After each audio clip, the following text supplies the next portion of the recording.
यहाँ पर हम देखेंगे कि जैन आगमों में कई तरह के साइन बता रखे हैं कि पृथ्वी, पानी, अग्नि, वायु, वनस्पति में जीवन है, तो उसके क्या सिम्टम्स हैं, किस तरह से आप देख सकते हैं कि उनमें लाइफ है। तो उसमें सबसे पहली बात कही, आप अगर 10 वैज्ञानिक सूत्र को कई बार आपने देखा होगा, सुना होगा, स्वाध्याय भी किया होगा। भगवान महावीर ने चौथे अध्याय में कहा है कि पुर विचित्त मंत मक्खा अनेक जीवा पुरो सत्तानथ सत्य परिणाम, अर्थात पृथ्वी में चेतना पाई जाती है। ये जरूर है कि मनुष्य की चेतना जितनी विकसित होती है, पृथ्वी, पानी, अग्नि, वायु और वनस्पति की चेतना उतनी विकसित नहीं होती है, वो अल्पतम विकसित चेतना वाले होते हैं। इसलिए वो अपनी उनके अंदर केवल एक ही इंद्रिय होती है जिससे वो कुछ फील कर सकते हैं, जिससे वो कुछ जान सकते हैं। इसके अलावा उनके पास अन्य कोई इंद्रियां नहीं होती है जिससे कि वो अपने आप को एक्सप्रेस कर पाए। बट उनमें चेतना होती है, कॉन्शियसनेस होती है, जानने की शक्ति होती है, पेन की फीलिंग होती है, पेन और प्लेजर का फील करते हैं वो अच्छी तरह से। और सामने वाला कैसा, कौन व्यक्ति है, क्या करने आ रहा है, इसको भी वो सेंस कर लेते हैं। इसी तरह से उनमें दूसरा लक्षण बताया गया कि श्वास लेते हैं वो। जीव जो होता है उसे ऑक्सीजन की जरूरत होती है। पृथ्वी, पानी, अग्नि, वायु और वनस्पति को भी ऑक्सीजन चाहिए। बिना ऑक्सीजन के, रेस्पिरेशन के वो भी सरवाइव नहीं कर सकते हैं। तो श्वास जो है वो जीवित होने का बहुत बड़ा लक्षण है, और उसको साइंस ने भी एक्सेप्ट किया है। इसी तरह से सेंसेस, जीव वो होता है जिनके पास कोई ना कोई सेंस होती है, जानने का कोई ना कोई माध्यम होता है। और वो 5 सेंसेस में कम से कम एक सेंस तो इन जीवों के पास में, एक इंद्रिय जीवों के पास होती ही है, जिसको हम स्पर्श इंद्रिय कहते हैं, टच कहते हैं। नेक्स्ट है सेंसेशन। इनको सब तरह की इन पेन और प्लेजर की फीलिंग भी होती है। अगर कोई इनको पानी डालने आता है तो ये खुश भी हो जाते हैं, और अगर इनको काटने के लिए कोई आता है तो इनको पेन की फीलिंग भी होती है। तो ये सारी फीलिंग इनके अंदर होती रहती है जिस तरह से मनुष्य के अंदर होती है। वॉल्यूम ऑफ द बॉडी, इनके शरीर की अवगाहना होती है। जैसे हमारा शरीर की कुछ हाइट होती है, लेंथ होती है, विड्थ होती है, उसी तरह से इन जीवों के शरीर की भी अवगाहना होती है। हम उसको देखेंगे बाद में कि ये कितनी अवगाहना वाले होते हैं, कितने छोटे होते हैं इनके शरीर। विजिबिलिटी, अब ये देखिए कि ये है कि इन जीवों को यद्यपि हम देख नहीं पाते हैं, क्योंकि ये बहुत सूक्ष्म है, तो सिंगल रूप में इन जीवों को देखना हमारे लिए संभव नहीं होता है। किंतु जब कभी हम इन्हें देखते हैं तो ये अनेक जीवों के पिंड होते हैं। सो कल किसी ने प्रश्न पूछा भी था कि पृथ्वी जो है वो सजीव है या निर्जीव है, तो उत्तर देने का प्रयास किया गया था। बट हमें ये समझना है कि पृथ्वी एक सजीव है, और पृथ्वी का जो ऊपरी भाग है, जहाँ बहुत सारे सनलाइट हो जाती है, हम मनुष्य जिसके ऊपर से चल देते हैं, गाड़ियां निकल जाती है, अन्य तत्वों का जिसमें मिश्रण हो जाता है, तो वो ऊपर की जो पृथ्वी है वो नॉन लिविंग हो जाती है। इसी कारण से हम उस पर चल पाते हैं। किंतु अंदर की जो पृथ्वी होती है वो लिविंग होती है, और वो एक जीव का शरीर नहीं, अनेक जीवों का पिंड के रूप में पृथ्वी तत्व है।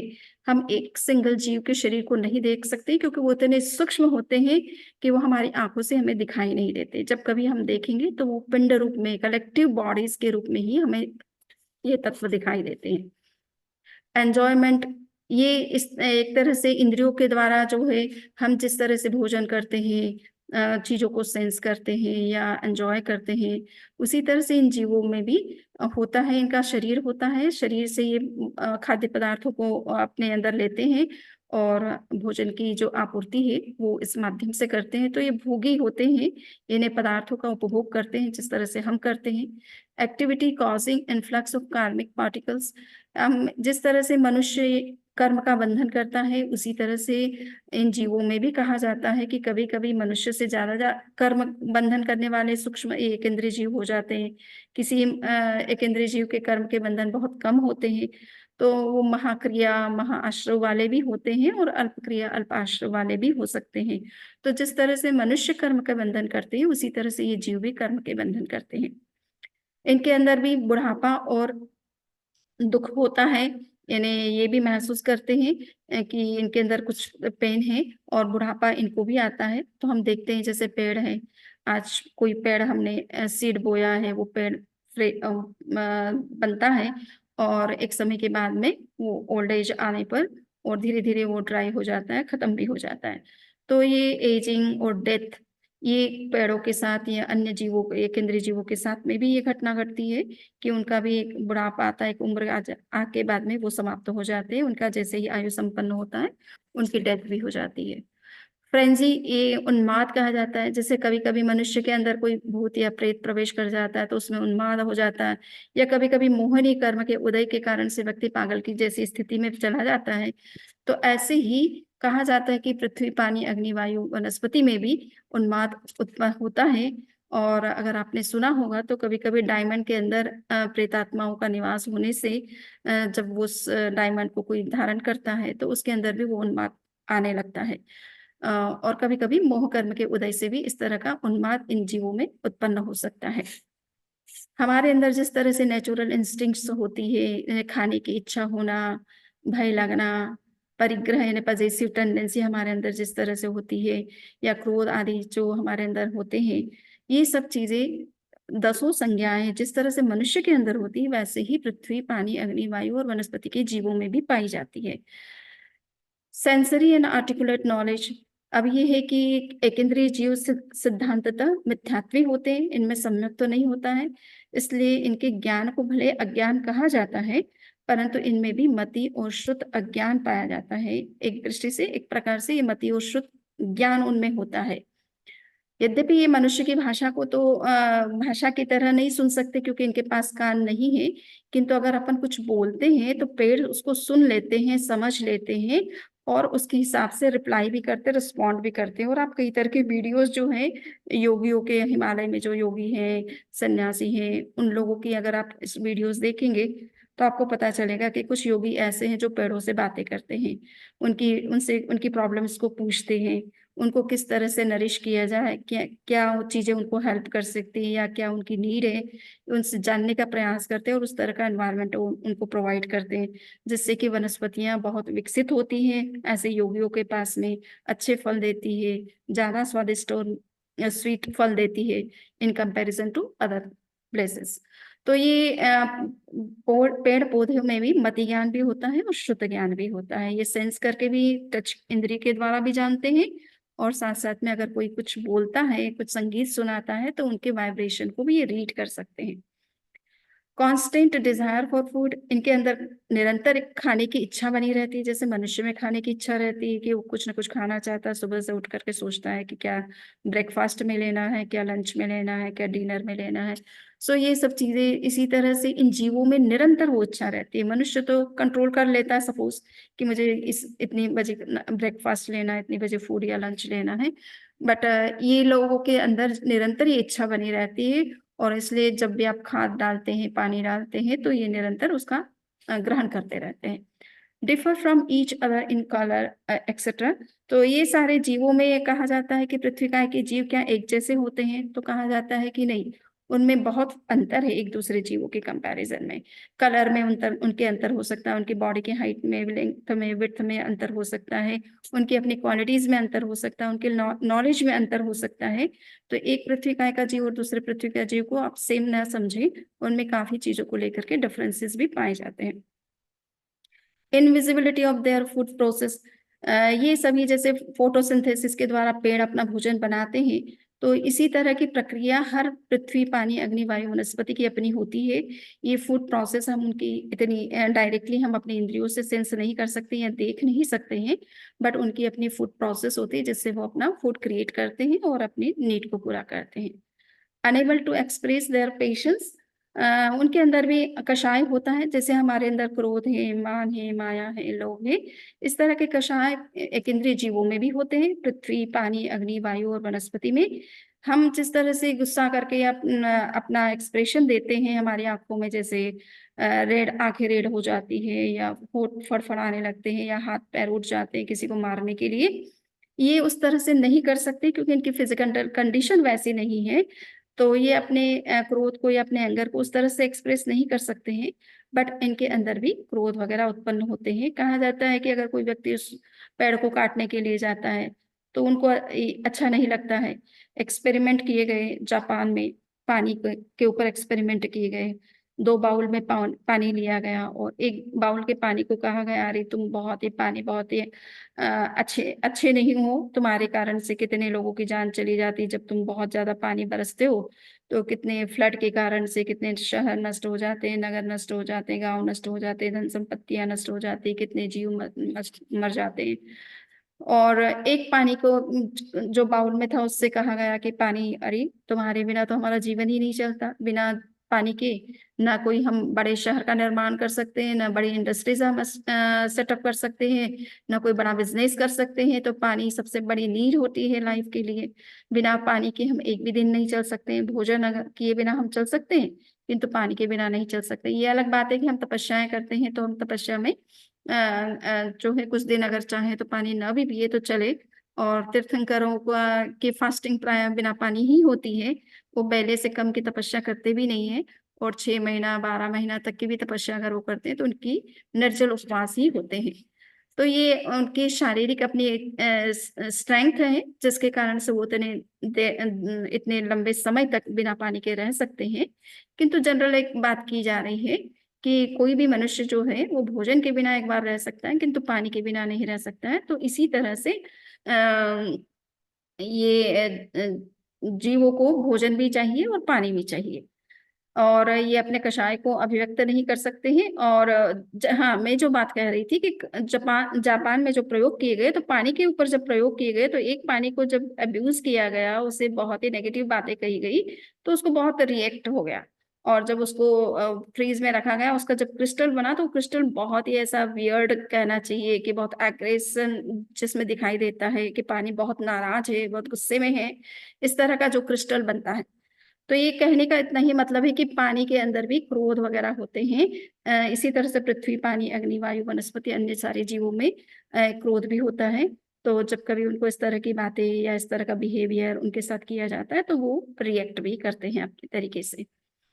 Having aura and psychic colours, जैसे हमारे आसपास में ऑरा होता है, हमारी बॉडी के आसपास में एक ऑरा होता है जो हमारे भावों को एक्सप्रेस करता है। हमारे अंदर जो सूक्ष्म शरीर है, तेजस शरीर, जिसे बायो इलेक्ट्रिकल बॉडी कहा जाता है, उस बॉडी के रेडिएशंस निकलते हैं। वो रेडिएशंस ये शो करते हैं कि हमारी अभी मेंटल स्टेट क्या है, या हमारे स्टेट ऑफ कॉन्शियसनेस क्या है। इसी तरह से इन सभी जीवों के शरीर से भी ऑरा बाहर निकलता रहता है, और उससे पता चलता है कि इनकी इंटरनल कंडीशन किस तरह की है। तो ये ऑरा जो है इन सभी जीवों में भी पाया जाता है। और पृथ्वी में कहा जाता है कि प्रथम 4 लेशाएं पाई जाती है: कृष्ण, नील, कापोत और तेजस। सो तेजस लेशा क्यों पाई जाती है? कि कभी कभी देवता की डेथ होने के बाद में वो जब पृथ्वी तत्व में जन्म लेते हैं, तो अपर्याप्त अवस्था में उनमें वही लेशा, तेजो लेशा होती है जो उनका जो स्वर्ग में उनके साथ उनके पास थी। तो इसके कारण से पृथ्वी तत्व में भी अब वो लेशा देखने को मिल सकती है। सो कहने का मतलब है कि यूं तो 3 लेशाएं होती है मूल में अप्रशस्त एकेंद्रीय जीवों के अंदर, किंतु जिन एकेंद्रीय जीवों में पृथ्वी, पानी और वनस्पति में जहां देवता भी जन्म ले सकते हैं मृत्यु के पश्चात, तो उनमें ये 4 लेशाएं भी पाई जाती है। सो ये लेशा भी इस बात का सूचक है, ये हमारे भावों की स्टेट है, हमारी कॉन्शियसनेस की स्टेट है कि वो इस समय किस तरह की स्टेट है, नेगेटिव है, पॉजिटिव है। तो उस स्टेट को शो करने के लिए लेशा होती है, और ये लेशा तभी संभव हो सकती है कि उनके अंदर उस तरह की कॉन्शियसनेस हो। अब हम ये देखेंगे कि भगवान महावीर ने कहा कि जब कभी हम इन जीवों की हिंसा करते हैं, तो हम केवल इनकी ही हिंसा नहीं करते हैं, बल्कि इनसे कनेक्टेड जो जीव होते हैं या जो जीव इनके ऊपर आश्रित होते हैं, उनकी भी हिंसा करते हैं। तो वर्तमान में एक कंसेप्ट साइंस की फील्ड में आया है एंटेंगलमेंट का, जिसके अंदर ये स्पेशल क्वांटम फिजिक्स में ये सिद्धांत डिस्कस किया जाता है, और वो इस बात को कहते हैं कि 2 पार्टिकल्स होते हैं, उनके बीच में भी एक इंटर रिलेशन होता है, एक संबंध होता है। तो इसी तरह से जैन दर्शन में इस बात को कहा गया है कि पूर्वी चित्त मंत मखायाणी के जीवा पूर्व सत्ता अन्यथ सत्ता परिणयनम, ये बात जब कही गई है, इसके साथ साथ में 10वें कालिक सूत्र के 8वें अध्याय में एक बात कही गई है कि पूर्वी कायम विहिंसंतो हिंसयी तयस्सी, है ना। पृथ्वी काय को अगर हम हनन करते हैं या पृथ्वी काय को हानि पहुंचाते हैं, तो हम केवल पृथ्वी काय के जीवों को हानि नहीं पहुंचा रहे, बल्कि अनेक ऐसे जीव हैं जो पृथ्वी पर आश्रित है। अगर आप पृथ्वी का खनन करते हो, तो पृथ्वी में रहने वाले अन्य जो जीव होते हैं उनकी भी साथ में हिंसा होती है। तो हम कैसे ये जो जीवों का आपस में संबंध है, एक सिम्बियोटिक रिलेशनशिप है, वो एक दूसरे पर निर्भर करते हैं उनका लाइफ। अगर हम एक को भी वायलेट कर रहे हैं तो उसके साथ में एक पूरी चेन, एक पूरी सीरीज होती है जीवों की, वो भी अफेक्टेड होती है। तो हम कैसे इन जीवों की हिंसा से बचने का प्रयास करें और इन जीवों की हिंसा न करें, साथ साथ में इनके आश्रित जीवों की हिंसा से भी बचने का हमारा प्रयास होना चाहिए। तो इस बात पर आप देख रहे हैं कि जमीनम विरुवीरुवे सत्थे हिम पुढ़वी कम्म समारंभेणम पुढ़वी सत्थ समारंभेन अन्य वने वने गुरुवे पाणे विहिंसन्ति। ये इस गाथा के अंदर बताया है कि केवल हम पृथ्वी काय की हिंसा नहीं कर रहे या अपकाय की हिंसा नहीं कर रहे या वनस्पति काय की हिंसा नहीं कर रहे, बल्कि उनके आश्रित जीवों की भी हिंसा कर रहे हैं। अब प्रश्न आता है कि हम जब हिंसा करते हैं तो हिंसा के लिए हम शस्त्र का उपयोग तो नहीं करते हैं, परंतु हम जो जिस तरह से हिंसा कर रहे हैं और जो हमारे तरीके हिंसा करने के होते हैं, वो भी अपने आप में शस्त्र ही है। इसलिए आगमों में शस्त्र के दो प्रकार बताए गए हैं, एक्सटर्नल और इंटरनल। एक्सटर्नल वेपन्स के रूप में हम चाहे वो चाकू है या कैंची है या तलवार है या बंदूक है या अन्य कोई इस तरह के चीजें हम यूज करते हैं, वो तो अपने आप में है ही, जिनको एक्सटर्नल वेपन्स कहा जाता है, द्रव्य शस्त्र कहा जाता है। कभी कभी पॉइजन है, सॉल्ट है, ये सब चीजें भी हिंसा का कारण बनती है। तो ये सब चीजें एक्सटर्नल वेपन्स के अंतर्गत आती है। किंतु इसके अलावा इंटरनल वेपन्स भी हम यूज करते हैं, और वो हमारा एक प्रकार से अनरेस्ट्रेंट जो हमारा एटीट्यूड होता है, जिसमें हम किसी चीज की हिंसा या आदि का कोई नियम नहीं कर स्वीकार करते हैं, और मन में या विचारों में इस तरह की कोई नेगेटिविटीज हमारी किसी जीव को लेकर के, किसी प्राणी के प्रति होती है, या हमारा बिहेवियर ऐसा कुछ होता है, तो ये जो हमारा मेंटल एटीट्यूड है, अनरेस्ट्रेंट, असंयम पूर्ण जो हमारी सोच है, जिसमें हम किसी नियम के लिए प्रतिबद्ध नहीं होते, संकल्प के लिए प्रतिबद्ध नहीं होते हैं, ऐसी जो हमारी सोच है, हमारा जो एटीट्यूड है, ये अब भी अपने आप में एक बड़ा शस्त्र है। हमारे अंदर कोई भी तरह की नेगेटिव थिंकिंग है, हम कोई भी नेगेटिव वर्ड्स यूज करते हैं या कोई इस तरह का बिहेवियर कर मिसबिहेव करते हैं किसी के साथ, तो ये सारे एक तरह से भाव शस्त्र के अंतर्गत माने गए हैं। तो हम इनसे भी कैसे बचे? सो भाव शस्त्र और द्रव्य शस्त्र, द्रव्य शस्त्र का उपयोग तो हम कभी कभार करते हैं, किंतु भाव शस्त्र का उपयोग तो हम 24 आवर्स कर सकते हैं। इवन नींद में भी हम किसी के बारे में कुछ अनिष्ट सोच सकते हैं। तो हम इन सब से कैसे बचने का प्रयास करें? ये सारे शस्त्र हैं। भाव शस्त्र ज्यादा हार्मफुल होता है और ये किसी भी समय यूज कर सकता है, किंतु द्रव्य शस्त्रों से बचना जितना जरूरी है, उससे ज्यादा जरूरी है कि हम भाव शस्त्रों से बचें। द्रव्य शस्त्र में भी कहा जाता है कि तीन तरह के द्रव्य शस्त्र होते हैं, होमोजीनियस, हेट्रोजीनियस और मिक्स्ड। तो होमोजीनियस का मतलब होता है कि मान लीजिए कि अब लाल मिट्टी है, अगर हम उस लाल मिट्टी को काली मिट्टी से मिलाते हैं, तो वो काली मिट्टी भी मिट्टी ही है, किंतु मिट्टी होते हुए भी वो डिफरेंट टाइप की मिट्टी है। अगर उसको हम काली मिट्टी के साथ मिक्स करते हैं तो काली मिट्टी में जो लाइफ है वो वायलेट हो जाता है, उसमें जो जीव है उसकी हिंसा हो जाती है। इसी तरह से परकाय शस्त्र में जैसे कि हमने अगर पानी डाल दिया मिट्टी में, या कोई हमने आग वहां पे लगाई, तो उससे पृथ्वी काय के जीव की हिंसा हो गई। तो दूसरे तरह के तत्वों के योग से जो हिंसा होती है वो हेट्रोजीनियस परकाय शस्त्र कहलाते हैं। और कभी कभी मिक्स्ड होता है, यानी एक मिट्टी मिली है, काली मिट्टी है, उसमें पानी मिक्स है और उसको हमने पीली मिट्टी के साथ मिला दिया, तो वो मिक्स्ड शस्त्र के रूप में काम करता है। तो ये इस तरह के शस्त्र जो है सभी जीवों के संदर्भ में हमें समझना है, न केवल पृथ्वी के बारे में, बट पानी के बारे में भी। अगर कुएं का पानी और तालाब के पानी को आपस में मिक्स कर दे तो वो एक दूसरे के किलर बन जाते हैं। इसी तरह से जो है अग्नि के पर अगर पानी को रख दिया तो अग्नि के योग से पानी अचित्त हो जाता है, मिक्स्ड भी स्टेट बन सकती है। तो कहने का मतलब है कि ये सारे शस्त्र हैं जो कि एक्सटर्नल मीन्स माने जाते हैं वायलेंस के, हम इनका तो उपयोग न करें, किंतु साथ साथ में इनके प्रति, इन जीवों के प्रति हमारा जो एक दृष्टिकोण, संयम पूर्ण दृष्टिकोण होना चाहिए, उस दृष्टिकोण का विकास करना बहुत आवश्यक है। ये आचरण की मूल शिक्षा है।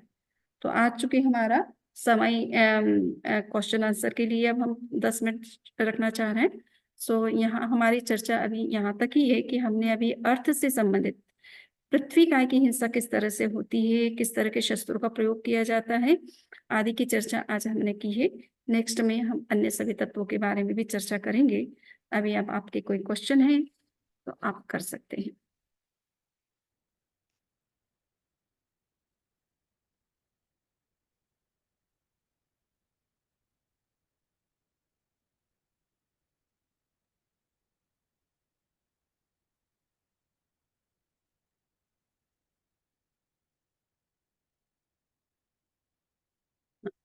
मेरे ख्याल से सभी अनम्यूट है। आप देखिए। हाँ हाँ, वंदामी नमस्तामी समझी जी, मैं किरण नाटा बोलूं, न्यू जर्सी से हूँ। हाँ हाँ। मेरा एक क्वेश्चन है। आपने बताया, फरमाया कि पृथ्वी तत्व में 4 लेशा, कृष्ण लेशा, नील और कपोत और तेजस 4 लेशा होती है, और पृथ्वी, पानी और वनस्पति तीनों में। तो ये क्यों? ऐसे तो 3 ही होती है ना। वही बताया कि अपर्याप्त अवस्था की अपेक्षा जब देवता अपना पृथ्वी में, पानी में या वनस्पति में जन्म लेते हैं, तो अपर्याप्त अवस्था में उनमें वही लेशा होती है जो उनके स्वर्ग में थी, और विशेष रूप से तेजस लेशा होती है। तो इसलिए अपर्याप्त की अपेक्षा से पृथ्वी, पानी और वनस्पति में 4 लेशा मानी, है ना। और किंतु पर्याप्त होने के बाद में उनमें 3 ही लेशा रहती है, कृष्ण, नील और कापुर। पर्याप्त होने पर वो मिथ्या दृष्टि भी हो जाते हैं और उनकी लेशाएं 3 रह जाती हैं। वंदामी समझ, कृतज्ञस्मि।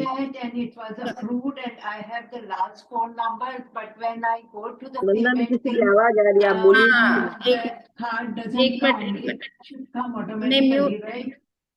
मैं म्यूट करती हूँ ताकि सभी लोग जो है ना वो अपने जो जिनको प्रश्न करना है वो ही जो है अनम्यूट करे।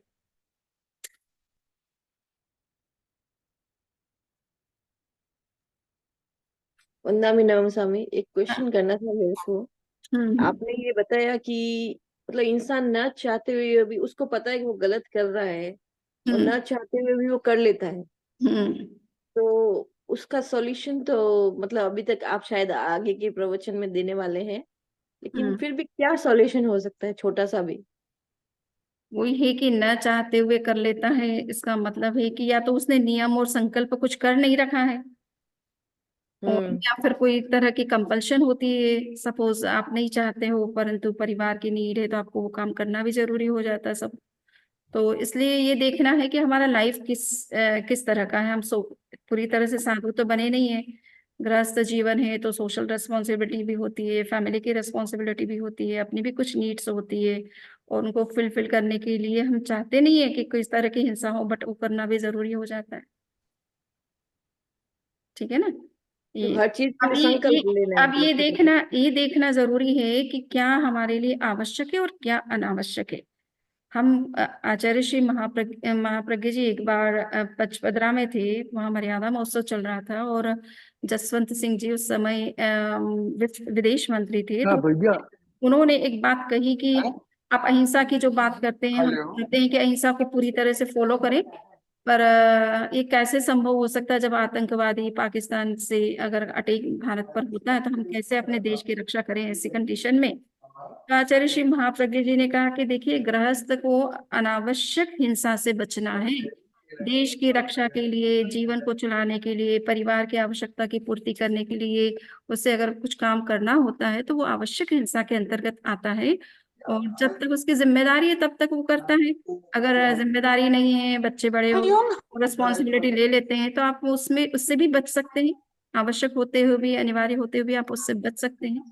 तो ये आपके विवेक पर और आपकी कंडीशन पर निर्भर करता है, बहुत सारी चीजें। ठीक है, मैंने कृतज्ञ। वंदामी नमस्तामी समणी जी। हम्म वंदामी, जैसे हम वनस्पति का की किचन में यूज करते हैं, और कई लोग जैसे घर पे उगाते हैं, तो वो करना, कराना या अनुमोदना में सेम लाइक उतना ही रहता है कि अगर हम बाजार से लाए या घर पे उगाए तो उसमें कुछ एक्स्ट्रा पाप लगता है। देखिए, आप करेंगे तो उसमें थोड़ा हिंसा ज्यादा ही होगी।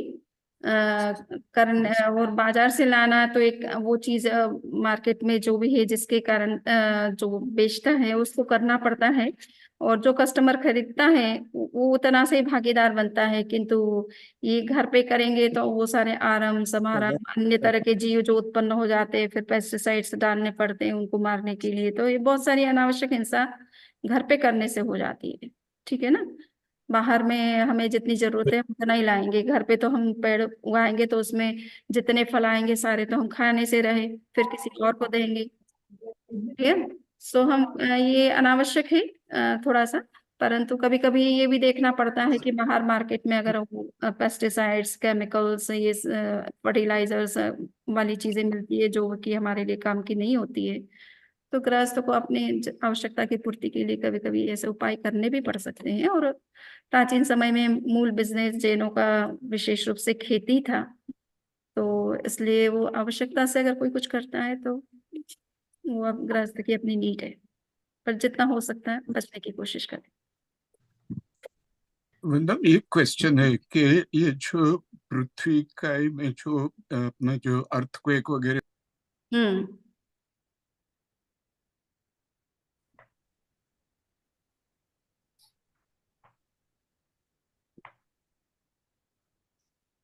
वंदा में जिस पृथ्वी पर हम चलते वो अजीब कैसे हुई? ओके। जिस पृथ्वी पर चलते उस पर वो अजीब कैसे हुई, वो पहली बात ये है कि देखिए इस विश्व में सारी पृथ्वी सचित्त है ऐसा नहीं है, सारा पानी सचित्त है ऐसा भी नहीं है, सारी वायु सचित्त है ऐसा भी नहीं है।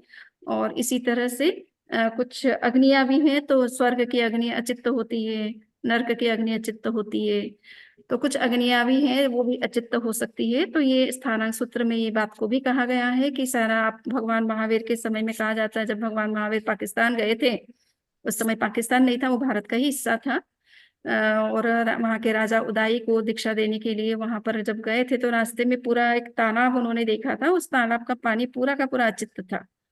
तो ऐसा पानी भी अचित्त हो सकता है, किंतु चूंकि हमारे पास ऐसा ज्ञान नहीं है कि कौन सा पानी सचित्त है कौन सा अचित्त है, तो हम सभी प्रकार के पानी को अवॉइड करते हैं बने वहां तक, जिससे कि हम किसी प्रकार की हिंसा हमारे द्वारा अज्ञात में ना हो जाए।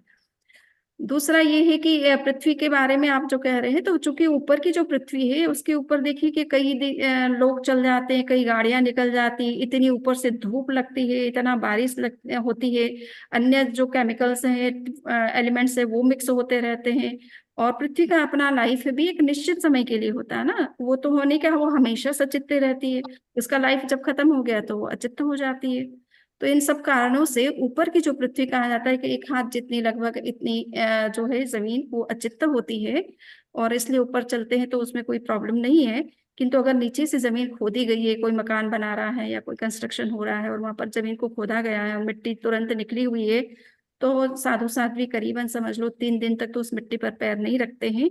और अगर स्टोन वगैरह निकाला गया तो उसका कई दिनों तक उस स्टोन पर पैर नहीं रखते हैं, क्योंकि उसमें लाइफ कई दिनों तक रहता है। वो लाइफ सपोर्टिव सिस्टम से डिस्कनेक्ट होने के बाद में समय के साथ वो डेड हो जाती है चीजें, या मैन्युफैक्चरिंग प्रोसेस से गुजरने के बाद चीजें डेड हो जाती है। तो इसलिए ऐसा नहीं कि सारी चीजें लिविंग ही है, नॉन लिविंग होने से ही हम सब उनका यूज कर पा रहे हैं, या साधु साध्वी जो यूज कर रहे हैं वो नॉन लिविंग होने के कारण से ही कर पा रहे हैं। बंगला में मेरा एक प्रश्न है कि व्यावहारिक जीवन में हम जैसे फर्टिलाइजेशन करते हैं पेड़ों में या घास में और उसके बाद उनकी अच्छी केयर करते हैं, लेकिन अगर दूसरी तरफ से हम देखें तो ये तो द्रव्य हिंसा कर रहे हैं। तो इसीलिए मैंने आपसे कहा ना कि इसलिए जैन धर्म में क्या है कि ये कहा जाता है कि आप पेड़ों को काटो मत, लगाने की बात पर विशेष बल नहीं दिया जाता, क्योंकि लगाने में कई तरह की हिंसा होती है। पेड़ों को आप लगाओगे फिर उसकी छटाई करोगे, आजकल तो ये भी एक सिस्टम चल गया सुंदरता दिखाने के लिए, पहले तो लोन लगा लेंगे और फिर उसकी छटाई करवाएंगे, इतनी बड़ी बड़ी कैंचियों से वो पेड़ों को काटा जाता है। तो हम तो देखते तो बड़ा वो दर्द भी होता है, पर अब इनको कुछ उपाय नहीं है इन सब चीजों के लिए हमारे पास। तो कहने का इतना ही मतलब है कि जब आप लगाओगे तो साथ में उसको काटोगे भी, और उसको ठीक से मेंटेन करने के लिए, या उसमें कभी कीड़े लग जाते हैं तो उनको उनसे बचाने के लिए कुछ दवाइयाँ भी छिड़केंगे, तो वो जीवों की भी हिंसा होगी। आप जाएंगे तो घास उगी होगी तो उस पर चलेंगे तो वो हिंसा होगी। तो कई तरह की हिंसा आप करेंगे तो होगी ही होगी, उसमें तो कोई दो राय नहीं। वो हिंसा का दोष तो लगेगा ही। लगेगा, वो तो बिल्कुल लगेगा। और वो द्रव्य संयम साथ साथ में भाव संयम असंयम भी हो रहा है, उसमें भाव हिंसा भी इस अर्थ में हो रही है कि आपने उन चीजों का त्याग नहीं किया है, इसलिए आपको भाव दृष्टि से भी आप भाव शस्त्र का भी उपयोग हो रहा है उसमें। हाँ हाँ, कृतज्ञ उसमें बोलना। Yes, anyone? Manami Naman मेरे आई हैव 2 क्वेश्चंस। मेरा फर्स्ट क्वेश्चन है, जैसे अभी आपने बताया कि आपने काफी एग्जांपल्स दिए थे कि जैसे पृथ्वी का आपका इनको कितना पेन होता है, और इनका पेन की इंटेंसिटी आपने बताई कि बहुत ज्यादा, मतलब जैसे जैसे अपने तो सारे बॉडी पार्ट्स हैं और अपने तोड़ दें कोई तो उतना दर्द होता है। तो वरना में ये चीज अपन जैसे कोई दूसरे इंसान को देखते हैं तो अपने को फील होता है कि हाँ भाई उसको इतना दर्द हो रहा है, क्योंकि अपन सोचते हैं कि अपने साथ ऐसा होएगा तो इतना दर्द अपने को भी होगा। पर वरना में जैसे ये जो पृथ्वी का है आपका, इनको अपन देख नहीं सकते, तो इनका पेन इमेजिन करना बहुत डिफिकल्ट होता है। और अपन इसलिए मतलब पानी वेस्ट करना, बर्तन धोते हुए या कपड़े धोते हुए या डेली लाइफ में अपन बहुत सारे ऐसे काम करते हैं, वी डोंट इवन इमेजिन, क्योंकि अपने को वो पेन कभी फील नहीं होता। और मेरा दूसरा क्वेश्चन था कि जो देवता आपने बताया, जो तेजोल एशिया, मतलब जो आपने बताया जो पृथ्वी काय में पैदा होते हैं, तो वो ऐसा क्या काम करते हैं कि वो देव लोग से मतलब सीधे पृथ्वी काय बन गए? बिल्कुल सही बात है। तो पहली बात तो आपने पहला क्वेश्चन जो पूछा कि उनका पेन अपने को फील नहीं होता, इसलिए अपन उनकी हिंसा से वो संकोच नहीं होता, अपने को हेजिटेट नहीं करते अपन। ये बात सही है कि अपने को पता नहीं चलता, इसीलिए अपने को केवल ज्ञानियों के द्वारा दिए ज्ञान को समझना चाहिए। उन्होंने आचार्य सूत्र में एक बात भगवान महावीर ने ये कहा कि केवल ज्ञान के द्वारा ही इन जीवों के अस्तित्व का बोध होता है। अब चूंकि हमारे पास वो ज्ञान ही नहीं है, तो हमें कैसे उन जीवों के अस्तित्व का बोध हो?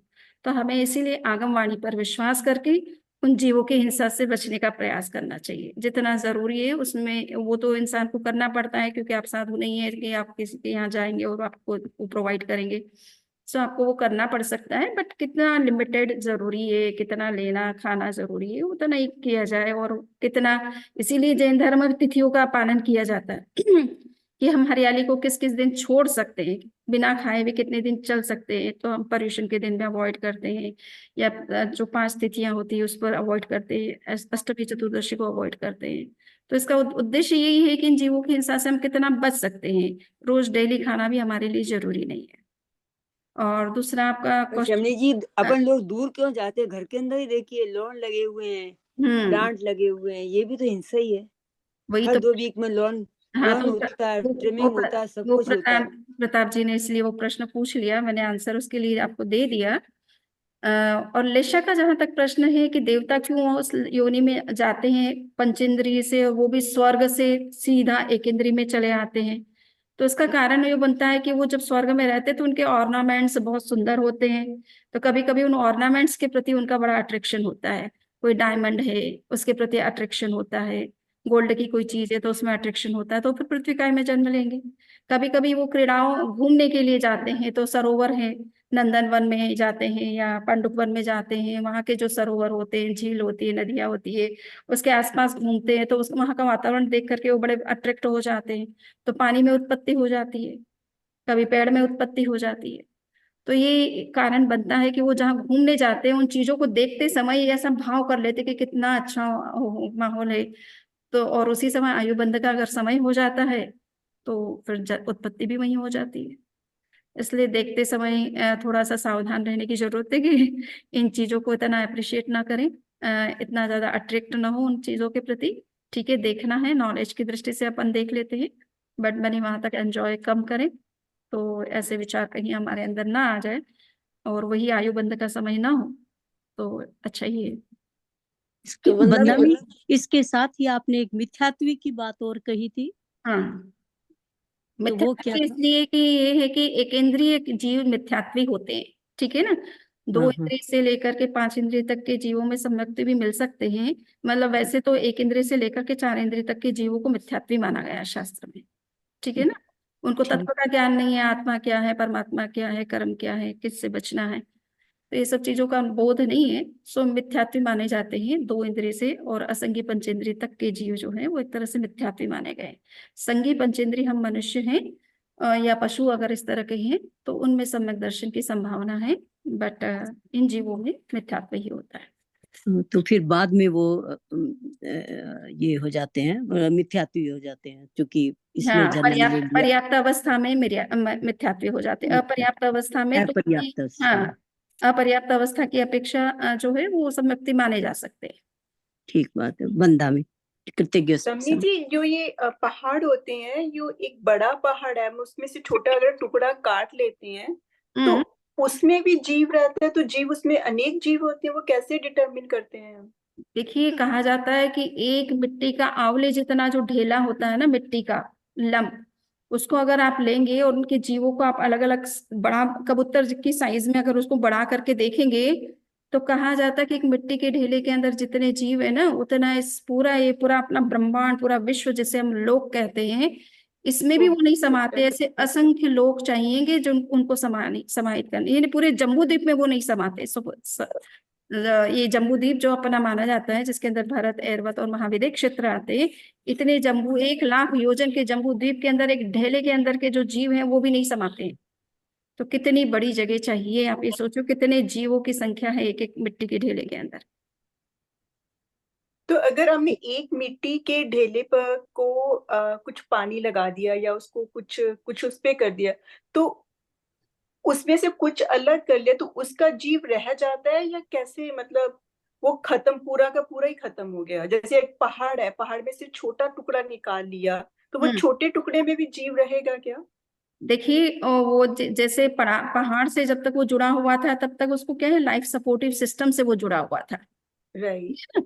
अर्थ से नीचे से उनको लाइफ का जो है सोर्सेस मिलते रहते हैं, किंतु आपने जब उसको अलग कर दिया तो हो सकता है कि वो 1 महीने बाद, 2 महीने बाद, 10 महीने बाद वो डेड हो जाए। जब तक उसमें लाइफ सस्टेन कर सकता है उस कंडीशन में, बिना विदाउट लाइफ सपोर्टिव सिस्टम के, वो जितना सरवाइव कर सकता है उतना सरवाइव करेगा और उसके बाद उसकी डेथ हो जाएगी। वंदना में एक क्वेश्चन उनमें जो भी तो जीव दोनों ही तो समझिए, जो दोनों मतलब एक बड़ा टुकड़ा इसमें से छोटा टुकड़ा निकाला, तो दोनों में लाइफ है क्या एट ए टाइम? हाँ, दोनों में लाइफ है ना। जो बड़ा है वो तो कनेक्टेड है अपने लाइफ सपोर्टिव सिस्टम के साथ में, तो वो तो उसका लाइफ जितना है उतना वो सरवाइव कर सकता है। किंतु आपने जो टुकड़ा निकाल लिया है उसका लाइफ सपोर्टिव सिस्टम से बिल्कुल डिस्कनेक्टेड हो गया है, तो उसका लाइफ अब कितना रह पाएगा? क्योंकि जैसे अपन भोजन नहीं करेंगे कुछ देर तो कितने दिन चल सकते हैं? 2 महीना, 3 महीना, है ना? उसके बाद तो इंसान की डेथ हो जाती है ना। मैं तो ऐसे समझ रही हूँ, जैसे हम मनुष्य अगर हमारी बाजू काट दे तो उसमें जीव नहीं है, मतलब जैसे बाजू कट गई, हमारे में जीव रह गया जो बड़ा मतलब जीव एक ही होने की वजह से मैं मतलब अभी थोड़ा कंफ्यूज हूँ। ओके, तो अभी चूंकि समय हो गया है, 5 मिनट अब हो रहे हैं, फिर बाद में सेशन है, तो मैं उसको नेक्स्ट में मैं क्वेश्चन का आंसर दूंगी कि उसको हमें किस तरह से समझना है। ठीक है जी जी, ओके।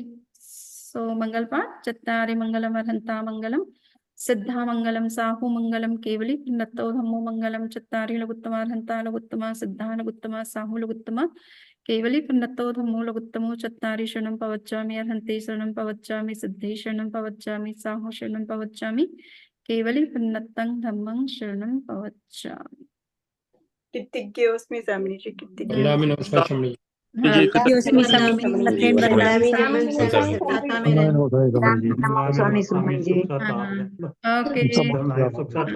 दिव्येश भाई को जवाब मिल गया। आप पृथ्वी के बारे में कल क्वेश्चन कर रहे थे। हाँ ठीक है वंदना जी। ओके, ठीक। वंदना में एक सजेशन है हाँ हाँ कि लोग 1 घंटा बैठते ही हैं, हाँ हाँ। तो सबको सामायिक दरवा दीजिए। अरे और हाँ, मौन का भी खाली क्वेश्चन पूछने का आगार रख के मौन डरा दीजिए सबको। बिल्कुल बिल्कुल। वो ये कल लाभ हो जाएगा अपने आप। नेक्स्ट बार से उसका ध्यान रख लेंगे। मुझे दिमाग में रखा था कि सामायिक करवाना है, पर वो स्टार्ट हो जाता है फिर वो भूल जाते दिमाग से।